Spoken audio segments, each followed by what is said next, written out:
वैसे तो सदियों पुरानी है मंज़िल जादू नगरी के, हैरत वाली कहानी है। ये दो दिलों की दास्तां, फलक ज़मीं की है ज़बां, वो तो है ख्वाबों की बनी।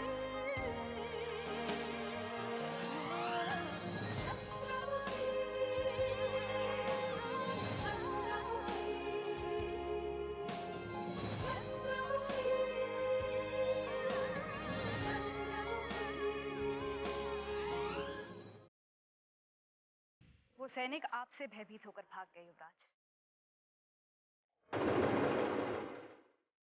आप मुझे देखकर चौंक गए, किंतु मैं आपको देखकर बहुत प्रसन्न हूँ। आप मुझे बिना बताए यहाँ क्यों चले आए? हमसे पुराने महल की घुटन नहीं सहन की जा रही थी, इसलिए हम फूल ढूंढने अकेला ही निकल आए। मैं अवतार को अच्छी तरह समझ रहा हूँ, किंतु मैंने भी राजकुमारी चंद्रमुखी को खोजने में कोई कमी नहीं छोड़ी। नहीं महेंद्र सिंह जी, आपकी खोज में कहीं ना कहीं कमी रह गई है, क्योंकि आपको अपने पद की चिंता अधिक है, और यदि ऐसा है तो आपको बहुत भारी नुकसान उठाना पड़ेगा। तुम ये कैसे जानते हो कि यहाँ हम चंद्रमुखी के फूल की खोज में आए हैं? मंदरा के लिए ये जानना कौन सी बड़ी बात है अतिथि युवराज, क्योंकि यहाँ जो भी युवराज आते हैं वो राजकुमारी चंद्रमुखी को प्राप्त करने आते हैं, परंतु आप ऐसे पहले युवराज हैं जो राजकुमारी चंद्रमुखी को नहीं अपितु चंद्रमुखी के फूल को प्राप्त करने आए हैं। मुझे लगता है कि वनराज को लुप्त कराने में कहीं उनके भाई भानु प्रताप सिंह का हाथ तो नहीं है, क्योंकि वो नहीं चाहते थे कि वो यहाँ रहें। परंतु भांजी, इतनी शीघ्रता से कोई निर्णय नहीं लेना चाहिए।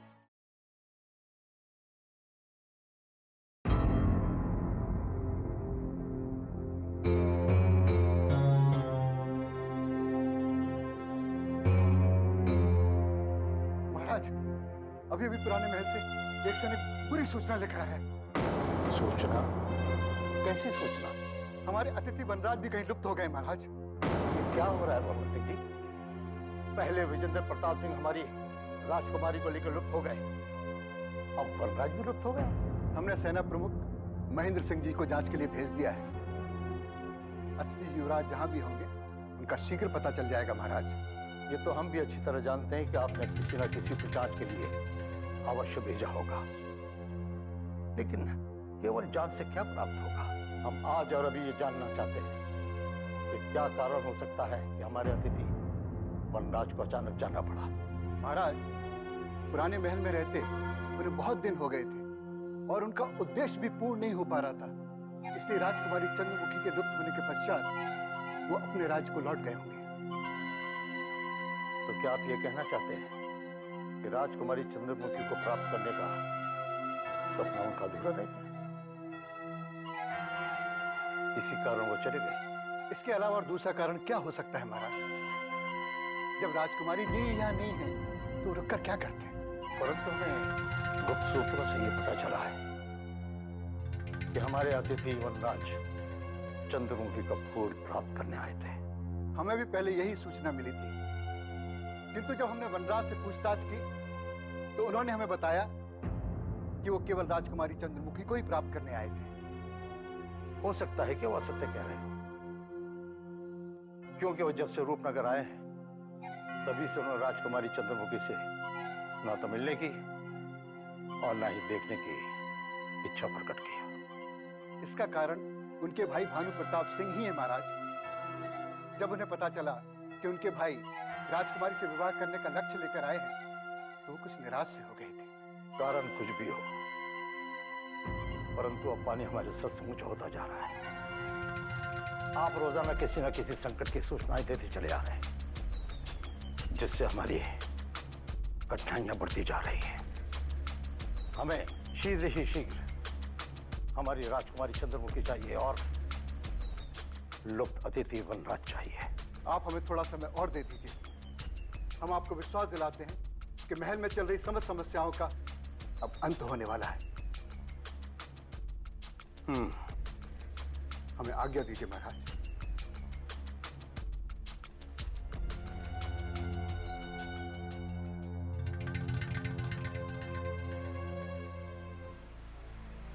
पुराने महल से वनराज लुप्त हो गया। यह सूचना महल में आग की तरह फैल गई है और महामहिम को इसका पता तक नहीं है। पता नहीं वो अपने कक्ष में बैठे बैठे क्या करते रहते हैं।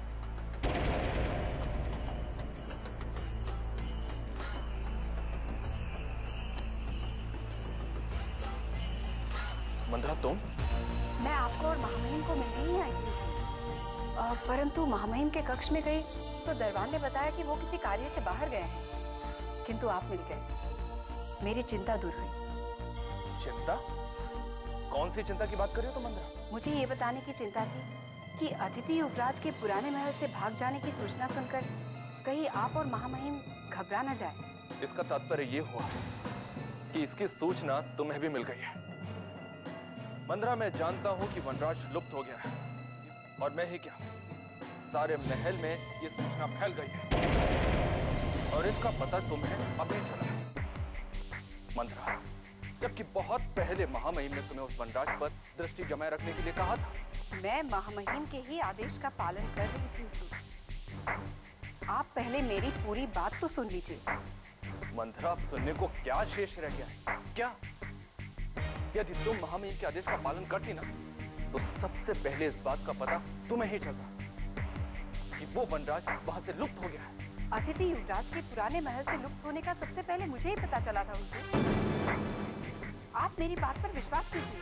यदि तुम सत्य कह रही हो, तो सबसे पहले इसकी सूचना तुमने हमें क्यों नहीं दी? मैं नहीं चाहती थी कि ये सूचना देने मैं सबसे पहले यहाँ पहुंचूं, क्योंकि अतिथि युवराज को मैंने ही पुराने महल से भगाया है।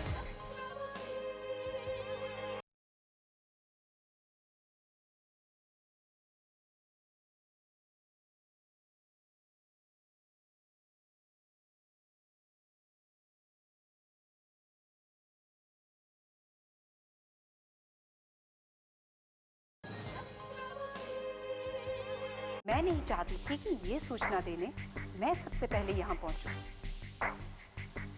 क्योंकि अतिथि युवराज को मैंने ही पुराने महल से भगाया है। क्या तुमने उसे भगाया? हाँ हुजूर, मैं अच्छी तरह से जानती थी कि जब अतिथि युवराज पुराने महल में दिखाई नहीं देंगे, तो ये सूचना रूपनगर के महल में आग की तरह फैल जाएगी। और यदि यही सूचना मैं सर्वप्रथम यहाँ लेकर आती, तो मुझ पर संदेह भी हो सकता था। कि तुमने क्या कर दिया मंद्रा? क्या कर दिया तुमने? किससे पूछकर तुमने उस वनराज को पुराने महल से भागने पर विवश कर दिया था?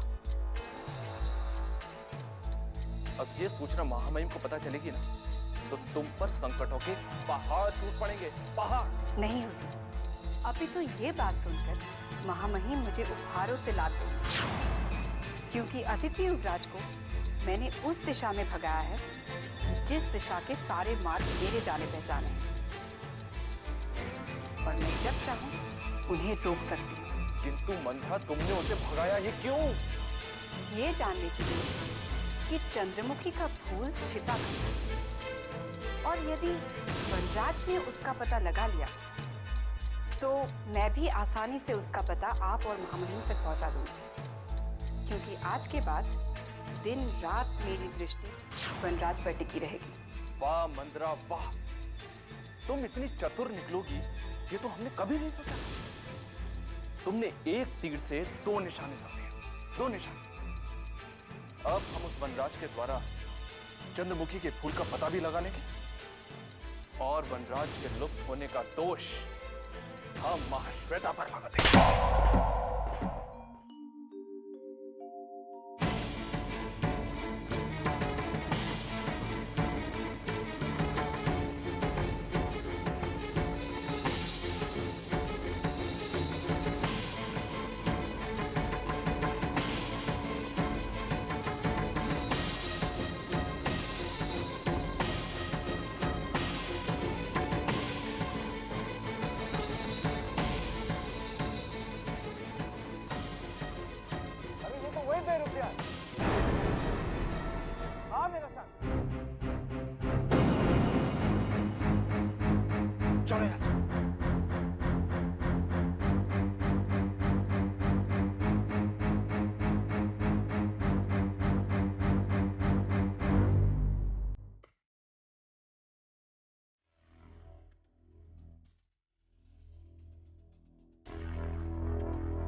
चंद्रमुखी, चंद्रमुखी। हो रहा 2 रुपया, पकड़ो तो मैं रूपनगर के महल में जाके खबर देता हूँ।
भुवन जी प्रणाम। प्रणाम। बुद्धि सिंह, इस समय तुम यहाँ कैसे? इस समय तुम्हें रूपनगर की सीमा पर राजकुमारी चंद्रमुखी की खोज के लिए होना चाहिए था। एक आवश्यक सूचना लेके आया हुजूर। हमारे लिए इस समय आवश्यक सूचना केवल एक ही है, केवल एक, और वो है राजकुमारी चंद्रमुखी की खोज। और तुम राजकुमारी चंद्रमुखी की खोज किए बिना यहाँ आ गए। हमने उन्हें खोज लिया भुवन जी। क्या? तुमने उन्हें खोज लिया? कहाँ है वो? वो अभी भी रूपनगर की सीमाओं के भीतर है। कल रात्रि हमने उन्हें बहरूपिया के साथ जंगल में देखा। क्या? तुमने उस बहरूपियों को राजकुमारी चंद्रमुखी के साथ देखा? तो तुम उस बहरूपी की हत्या करके राजकुमारी चंद्रमुखी को यहाँ क्यों नहीं लाए? इससे पहले कि हम बहरूपिया तक पहुंचते वो लुप्त हो गया। लुप्त हो गया? कैसे लुप्त हो गया? जी तो चाहता है इसी समय तुम्हारा सर धड़ से अलग करने का आदेश दे दूं। किंतु जाओ, उस सेना प्रमुख से कहो कि हमने उन्हें याद किया है। जो आज्ञा हुजूर।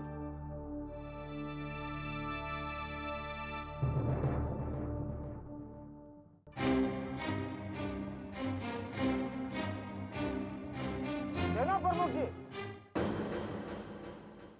कहो, क्या कार्य है? भुवन सिंह जी ने आपको अपने कक्ष में तत्काल याद किया है।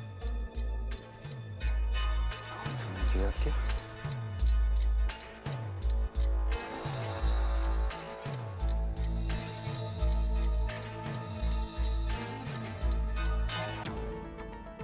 मोहन जी, आपने हमें तत्काल क्यों याद किया? हम तो वनराज को खोजने जा रहे थे। महेंद्र सिंह जी, इस समय वनराज की खोज से ज्यादा महत्वपूर्ण हमारे लिए राजकुमारी चंद्रमुखी की खोज है।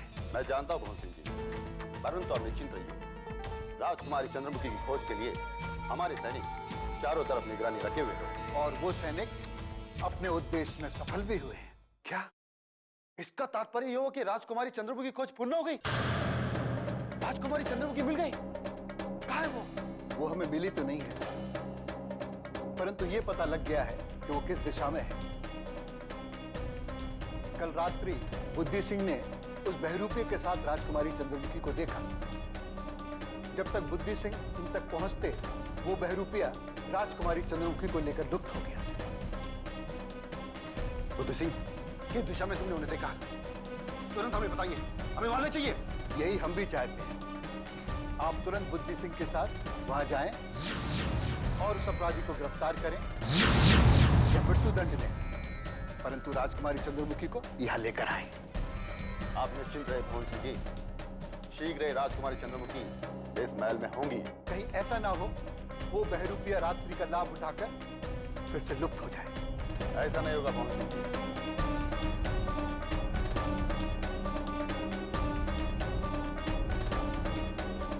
बस इतना समझ लीजिए, उस अपराधी का अंत आ गया है।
मुझे अपना रूप परिवर्तन करना होगा।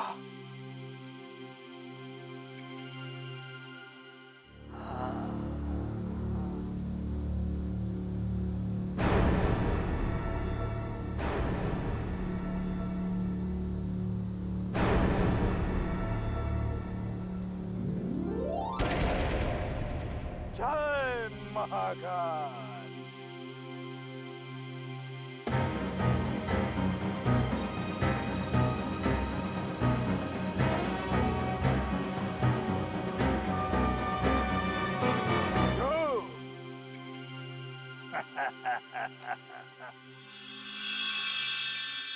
महाराज, एक शुभ समाचार है। शुभ समाचार? जो बहरूपिया आपका रूप धरकर राजकुमारी को भगा ले गया था, उसका पता चल गया है। कहाँ है वो बहरूपिया? उसे शीघ्र से शीघ्र हमारे सामने लाया जाए। हम उसे ऐसा दंड देंगे कि फिर कोई कभी इस महल में आकर ऐसा कार्य करने का साहस न कर सके। अभी वो बहरूपिया रूपनगर के जंगलों में ही है महाराज। उसे हमारे सैनिकों ने देख लिया है और वो लगातार उसका पीछा कर रहे हैं। यदि हमारे सैनिक अभी तक उसका पीछा कर रहे हैं तो ये सूचना अब तक पहुंची कैसे? जो सैनिक उसका पीछा कर रहे थे महाराज, उनमें से एक सैनिक ने हमें ये सूचना दी है और बाकी अभी भी उसका पीछा कर रहे हैं। इसका तात्पर्य यह है कि वो बहरूपिया चंद्रमुखी को लेकर बहुत दूर निकल चुका होगा और यह भी हो सकता है कि रूपनगर की सीमाओं से भी दूर निकल गया है। नहीं महाराज, रूपनगर की सीमाएं चारों तरफ से घिरी हुई हैं। यदि वो बहरूपिया रूपनगर की सीमा से बाहर निकलने का प्रयत्न करेगा तो तुरंत बंदी बना लिया जाएगा। भुवन सिंह जी, आपका कहना ठीक है, परंतु आपने एक भूल कर दी। भूल? कैसी भूल?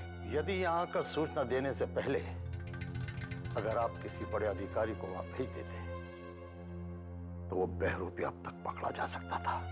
हमने इस कार्य के लिए सेना प्रमुख को लगा दिया है महाराज, और अभी तक उन्होंने उस बहरूपिये की घेराबंदी भी कर ली होगी।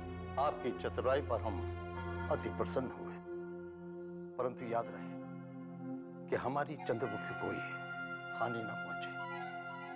हो सकता है कि वो बहरूपिया हमारी सपुत्री को अपने ढाल बना ले। आप निश्चिंत रहिए महाराज, महेंद्र सिंह जी की वीरता पर हमें पूर्ण विश्वास है। उनके रहते हुए हमारी राजकुमारी चंद्रमुखी को खरोंच तक नहीं आएगी और वो बहरूपिया या तो आत्मसमर्पण कर देगा या तो मृत्यु को प्राप्त हो जाएगा।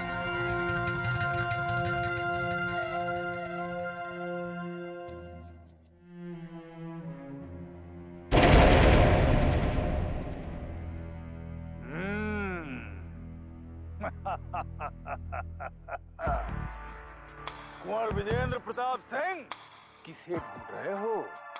उस पापी। ढूंढ तो हम अपने भाई को रहे थे, परंतु तुम्हारा दुर्भाग्य कि तुम हमें मिल गए। तुमने हमसे हमारा वास्तविक स्वरूप छीनकर अपना रूप हमें दे दिया। देखो, आज हम तुम्हें अंतिम चेतावनी देते हैं, हमारा वास्तविक स्वरूप हमें लौटा दो, अन्यथा हम आज तुम्हारा वध कर देंगे। अच्छा, जय महाकाल। और विजेंद्र प्रताप सिंह, तुम और हमारा वध करोगे? मूर्ख हो तुम। अरे मूर्ख, दुनिया के महान जादूगर विचित्रसेन को मारना इतना आसान नहीं है जितना तुम समझ रहे हो। हाँ, हम तुम्हें तुम्हारा वास्तविक स्वरूप तब तक नहीं लौटाएंगे जब तक हम राजकुमारी चंद्रमुखी को प्राप्त नहीं कर लेंगे। राजकुमारी चंद्रमुखी को रूपनगर के महल से उठाकर हम यहाँ लाए थे, परंतु वो यहीं कहीं इस जंगल में छिपी हुई है। जैसे ही वो हमें प्राप्त हो जाएगी, हम तुम्हें तुम्हारा वास्तविक स्वरूप लौटा देंगे। मूर्ख, तुम जैसे राक्षस को राजकुमारी चंद्रमुखी कभी भी प्राप्त नहीं होगी। तुम्हारी भलाई इसी में है कि तुम रूपनगर के महाराज के समक्ष अपना आत्मसमर्पण कर दो, अन्यथा तुम अकाल मृत्यु को प्राप्त हो जाओगे। अकाल मृत्यु और हमारी जय महाकाल। अकाल मृत्यु को हम नहीं, तुम प्राप्त होगे। अच्छा हुआ, बहुत अच्छा हुआ कि तुम हमें मिल गए। काल मृत्यु हमारी नहीं, तुम्हारी होगी। रूपनगर के सैनिक हमें ढूंढने के लिए इस जंगल में मारे मारे फिर रहे हैं। अब हम तुम्हें सदा सर्वदा के लिए इस संसार से विदा कर देंगे। और तुम्हारा शव देखकर मूर्ख सैनिक ये सोचेंगे कि जादूगर विचित्रसेन मारा गया, परंतु वो मूर्ख ये कभी भी नहीं जान पाएंगे कि कुंवर विजयेंद्र प्रताप सिंह मारा गया है, जादूगर विचित्रसेन नहीं। जाओ। जाओ।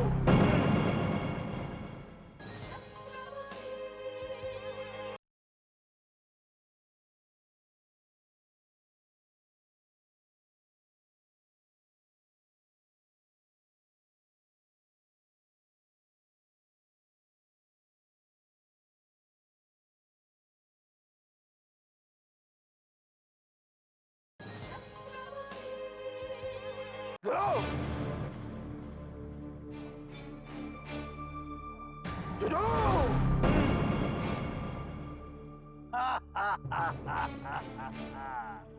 जय माता।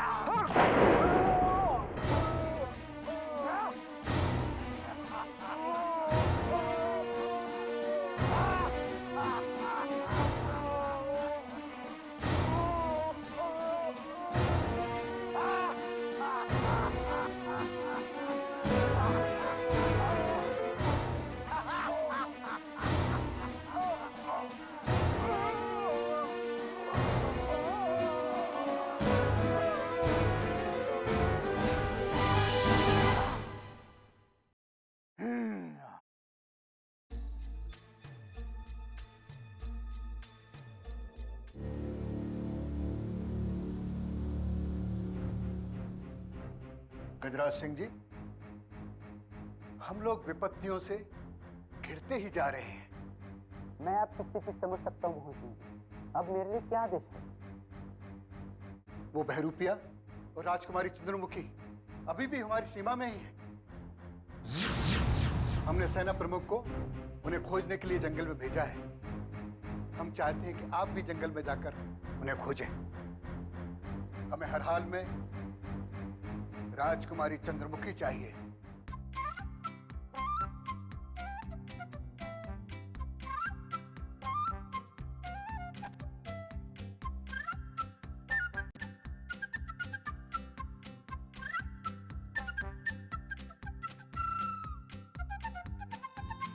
चंगू, यह प्राणी नए वस्त्र पहनकर थोड़ा सा सुंदर दिखाई देने लगा है।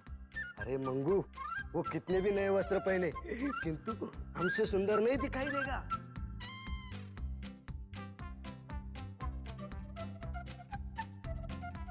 तुम बिल्कुल ठीक कहता है चंगू। इस पूरे रूपनगर में नहीं, इस पूरे संसार में हम दोनों से ज्यादा सुंदर और कोई नहीं। परंतु इसका कुछ करना होगा, नहीं तो ये भी अन्य युवराजों की तरह हमारे सर पे बैठकर नृत्य करेगा। ए सुनो, दूसरे ग्रह से आए हुए पशु, अरे इधर इधर नीचे देखो। ओहो, तो तुम हो आधे अधूरो। इस तरह यहाँ तुम क्या कर रहे हो? यहाँ क्या कर रहे हो? अरे भाई, मेरे महाराज भानु प्रताप सिंह ने मुझसे कहा कि जोरावर जी, ये पूरा राजमहल तुम्हारा है। राजमहल ही क्या, अभी तो ये पूरा रूपनगर तुम्हारा है। जहां चाहो वहां जाओ। तुम्हें आ गए। इस महल में घूमने के लिए हमारी अनुमति चाहिए। तुम्हारी अनुमति की आवश्यकता पड़ी? अरे मेरे नन्हे मुन्नो, ये तो बताओ कि तुम हो कौन? प्रधानमंत्री या यहाँ के सेना प्रमुख? हमारा ओहदा उनसे भी बड़ा है। अच्छा, क्या ओहदा है तुम्हारा? हम महाराज के दाएं बाएं हैं। और महाराज ने हमें कहा है कि हम जिसे चाहें उसे कारागार में डाल सकते हैं या फांसी दे सकते हैं। अगर तुम दोबारा महल में इधर उधर दिखाई दिए तो हम तुम्हें कारागार में डाल देंगे या फांसी पे लटका देंगे। समझ गया, बिल्कुल समझ गया महाराज के दाएं बाएं।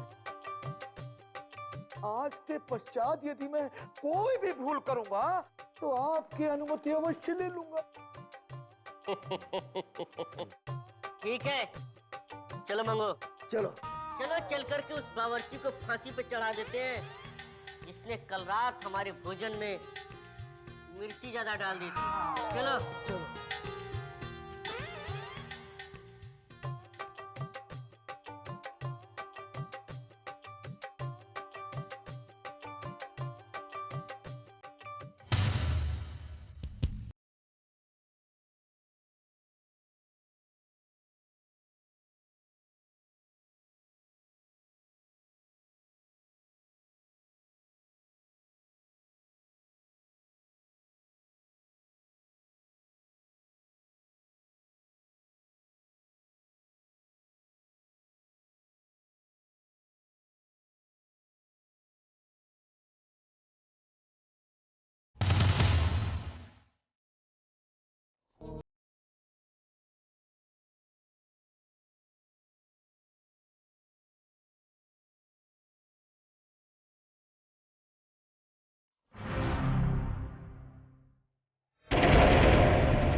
तुम दोनों यहीं ठहरो, मैं गजराज सिंह जी को लेकर आता हूँ।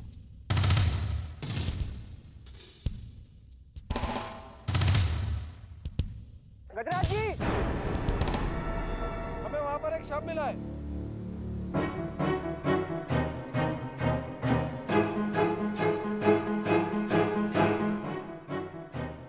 वो देखिए।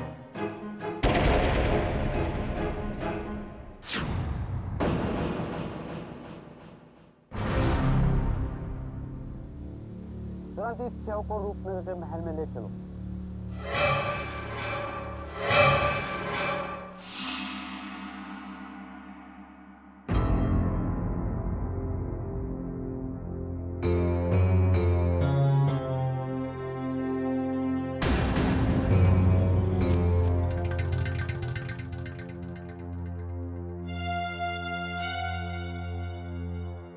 गजराज जी, ये किसका शव है? पता नहीं भोल सिंह जी, जंगल में हम राजकुमारी चंद्रमुखी को खोज रहे थे, तभी वहां एक शव मिला। ये मनुष्य हमें विचित्र सा लगता है। रूपनगर का वासी भी नहीं दिखाई पड़ता है। कौन हो सकता है ये? कैसे कैसे हत्या हुई इसकी? किसी साधारण शस्त्र से हुई है।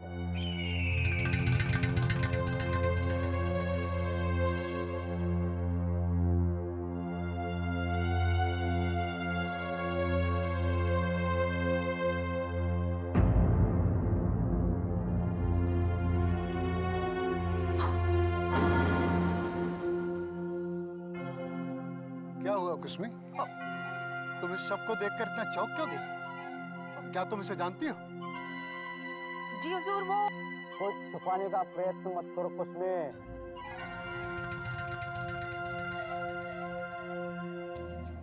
अन्यथा तुम भी फंसोगी। बताओ कौन है ये?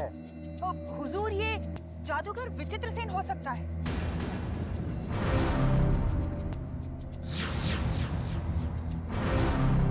हो सकता है या है? सच सच बताओ। नहीं नहीं, ये जादूगर विचित्र सेन ही है हुजूर। तुम कैसे जानती हो उसे?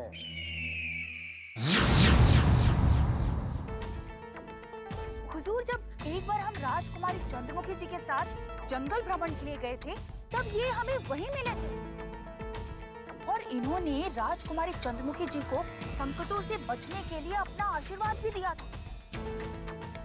किंतु ये तो स्वयं ही मृत्यु को प्राप्त हो गए हुजूर।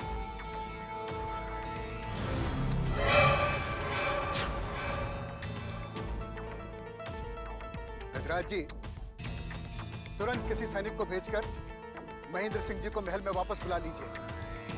हम उन्हें लेकर तत्काल महाराज से भेंट करने जाएंगे।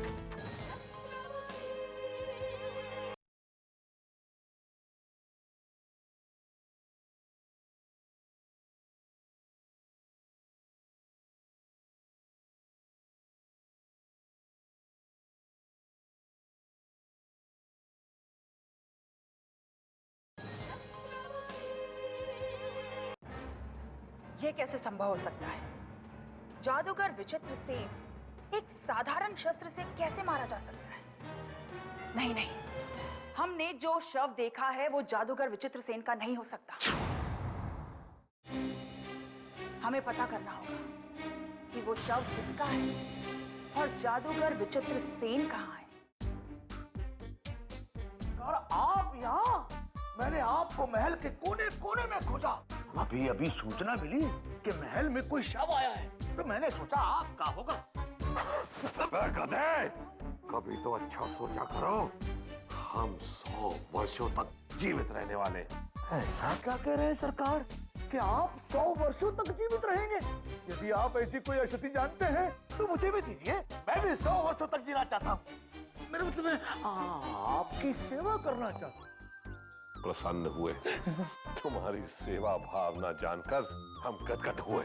गधे हुए? गधे नहीं मूर्ख, गदगद हुए गधे। सरकार, यदि वो शव आपका नहीं था तो फिर सोचिए किसका था?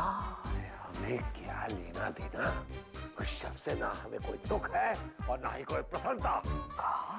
यदि कोई दुख नहीं है तो कम से कम प्रसन्नता तो होनी चाहिए।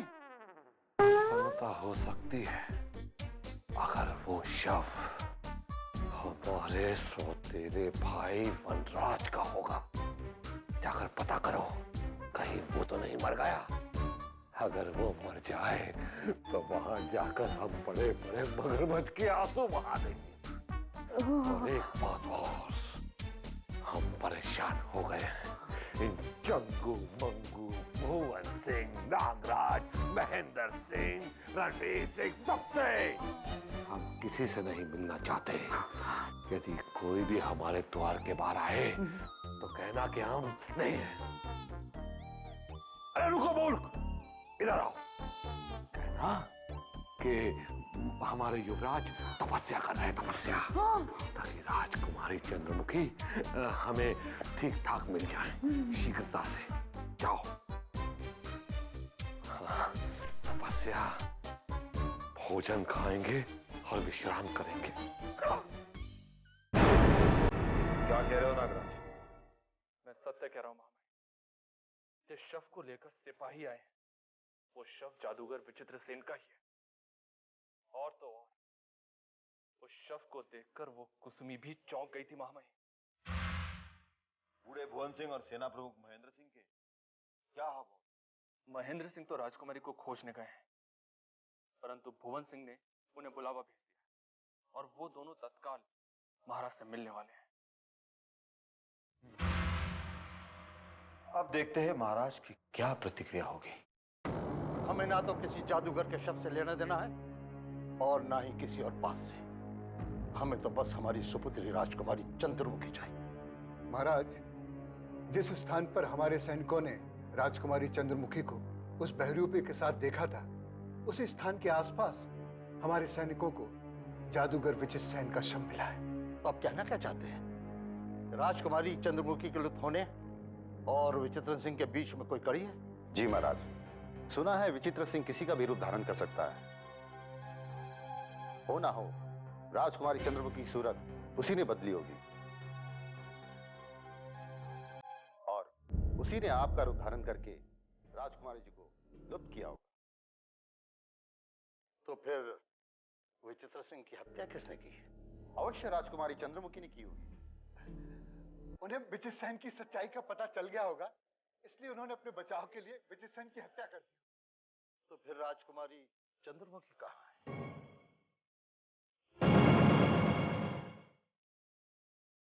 यदि जादूगर विचित्र सिंह ने राजकुमारी का अपहरण किया होता और राजकुमारी चंद्रमुखी ने अपने बचाव के लिए उसकी हत्या की होती तो इस समय राजकुमारी इस राजमहल में होती।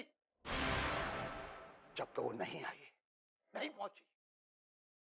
इसका तात्पर्य यह है कि आप लोगों का सोचना गलत है। राजकुमारी चंद्रमुखी अभी भी उसी अपहरणकर्ता के पास है और आप लोगों को रूपनगर की सीमाओं में एक शव मिला तो आपने अनुमान लगा लिया कि अपराधी वही है।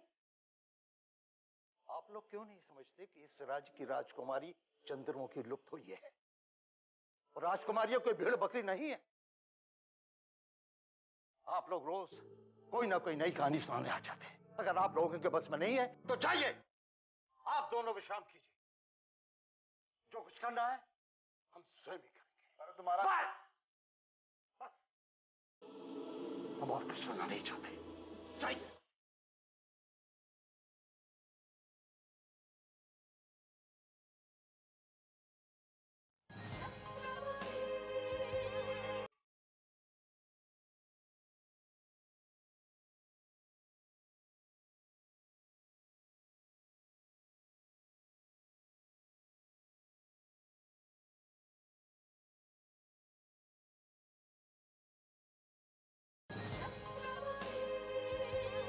सुना है महामहिम महाराज ने भुवन सिंह और महेंद्र सिंह को अपने कक्ष में बुलाकर बहुत लताड़ा और उन्हें वहां से भगा दिया। धनराज, ये तो खुशी की बात है। महामहिम, ये खुशी की नहीं, बहुत खुशी की बात है। अब हम इस अवसर का लाभ उठाकर महाराज के समीप पहुंच सकते हैं और वो प्राप्त कर सकते हैं महामहिम जिसे प्राप्त करने के लिए हम वर्षों से इस महल में पड़े हैं। बात तो तुमने बिल्कुल सत्य कही है, परंतु केवल भुवन सिंह और महेंद्र सिंह हमारे मार्ग का कांटा नहीं है, और भी बहुत लोग हैं। महामहिम, एक बार शुरुआत तो हो, उसके पश्चात हम सारे रूपनगर को दीमक की तरह चाट जाएंगे, नष्ट कर देंगे। नागराज, हमें रूपनगर को चाटना नहीं है, नष्ट नहीं करना है, अभी तो इस रूपनगर पे हमें राज करना है, राज। वही महामहिम, वही मेरे कहने का तात्पर्य वही था। किंतु एक बात मुझे समझ में नहीं आई, विचित्र सिंह जैसा चतुर और चालाक इंसान इतनी आसानी से कैसे मारा गया? हाँ नागराज, ये बात तो मेरे गले से भी नहीं उतर रही है। महामहिम, कहीं ऐसा तो नहीं कि उस विचित्र सेन ने किसी और को मार दिया हो और हम सबको गुमराह करने के लिए उसका शव जंगल में फेंक दिया हो सकता है नागराज, ऐसे भी हो सकता है। महामहिम, यदि ऐसा हुआ है तो इसका सच हमें केवल और केवल कुसुम ही बता सकती है।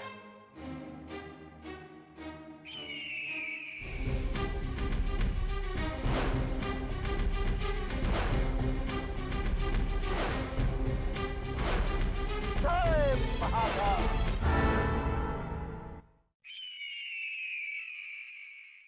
आओ कुसुमी, आओ, हम तुम्हारी ही प्रतीक्षा कर रहे थे। आप जीवित हैं गुरुदेव। मुझे आपको देखकर बेहद प्रसन्नता हो रही है। उस शव को देखते ही मैं समझ गई कि वो शव मेरे गुरुदेव का नहीं है। आप जैसा शक्तिशाली जादूगर किसी साधारण शस्त्र से नहीं मर सकता। जय महाकाल। बिल्कुल ठीक कहा तुमने कुसुमी। दुनिया के महान जादूगर विचित्रसेन को किसी साधारण शस्त्र से नहीं मारा जा सकता और ना ही कोई साधारण मनुष्य हमें मार सकता है। अरे मनुष्य तो क्या, स्वयं ईश्वर भी हमें नहीं मार सकते, और यदि हमें मारना हो तो उन्हें भी हमसे पूर्व अनुमति लेनी होगी। सत्य कहा गुरुदेव, आपने सत्य कहा। किंतु गुरुदेव, वो शव किसका था? वो शव वो शव स्वराज विजयेंद्र प्रताप सिंह का था। क्या? वो शव कुंवर विजयेंद्र प्रताप सिंह का था? हाँ हाँ कुसुमी, हाँ, हमने स्वयं अपने इन्हीं हाथों से उसकी हत्या कर दी थी। हत्या। परंतु क्यों? आपने उसकी हत्या क्यों की गुरुदेव? वो इसलिए कुसुमी, ताकि लोग उसका शव देखकर भ्रमित हो जाएं और ये समझें कि जादूगर विचित्रसेन की मृत्यु हो गई है। और इस घटना की आड़ में हम अपना कार्य बड़ी ही सहजता से पूर्ण कर सकें। अब आपका कौन सा कार्य अधूरा रह गया गुरुदेव? महाराज का बहरूपिया बनकर आप राजकुमारी चंद्रमुखी को तो अपने साथ ले ही आए हैं। हाँ कुसुमी, राजकुमारी चंद्रमुखी को हम अपने साथ लेकर तो आए थे, परंतु रूपनगर के घने जंगलों में कब वो हमसे बिछुड़ गई पता ही नहीं चला। खैर, उसे तो हम ढूंढ ही लेंगे और जैसे ही वो हमें मिलेगी हम बलपूर्वक उससे विवाह कर लेंगे और उसके पश्चात रूपनगर के सम्राट बन जाएंगे। रूपनगर के सम्राट। आपका सम्राट बनने का सपना तो मैं कब से देख रही हूँ गुरुदेव। बस उसमें उस स्वप्न को पूर्ण होने में अब थोड़ा ही समय शेष रह गया है। तुम एक कार्य करो। आज्ञा दीजिए गुरुदेव। आज्ञा यह है कुसुमी कि महल के हर उस अधिकारी को जो हमारे कार्य में बाधा डालने का प्रयत्न कर सकता है, आंतरिक रूप से इतना उलझा दो कि उसके सोचने समझने की शक्ति समाप्त हो जाए। जय महाकाल।